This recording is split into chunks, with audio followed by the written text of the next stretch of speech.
بسم اللہ الرحمن الرحیم۔ 7ویں کلاس کی اردو کو آگے بڑھاتے ہوئے جو کل نظم پڑھی تھی اس کو بھی آگے بڑھاتے ہوئے آج کا سبق ہے پرندے کی فریاد۔ جب سے چمن چھٹا ہے یہ حال ہو گیا ہے، دل غم کو کھا رہا ہے، غم دل کو کھا رہا ہے۔ گانا اسے سمجھ کر خوش ہوں نہ سننے والے، دکھتے ہوئے دلوں کی فریاد یہ صدا ہے۔ آزاد کر دے مجھ کو او قید کرنے والے، میں بے زباں ہوں قیدی تو چھوڑ کر دوالے۔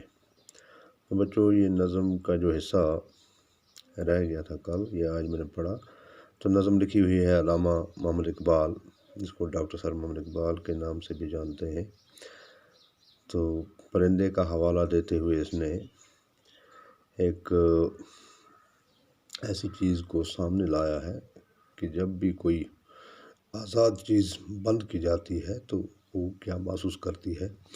تو اس کے علاوہ اس میں الفاظ معانی ہیں، الفاظ اور معانی، بس میں ہونا، اختیار میں ہونا، چمن، باغ، جس دم، جس وقت، صدا، ہمیشہ، آشیانہ، گھونسلہ۔ تو سوال ہے، سوال نمبر 3، پرندہ خود کو بد نصیب کیوں سمجھتا ہے؟ تو جواب ہے اس کا، پرندہ گھر کو ترس رہا ہے، اپنے ہم وطنوں سے دور ہے، اس لیے خود کو بد نصیب سمجھتا ہے۔ سوال نمبر 4 ہے، قسمت کو رونے سے کیا مراد ہے؟ تو اس کا جواب ہے، قسمت کو رونے سے مراد یہ ہے کہ ہر وقت اپنے آپ کو بد قسمت کہنا، آرزوؤں کا پورا نہ ہونا اور شکایتیں کرنا وغیرہ۔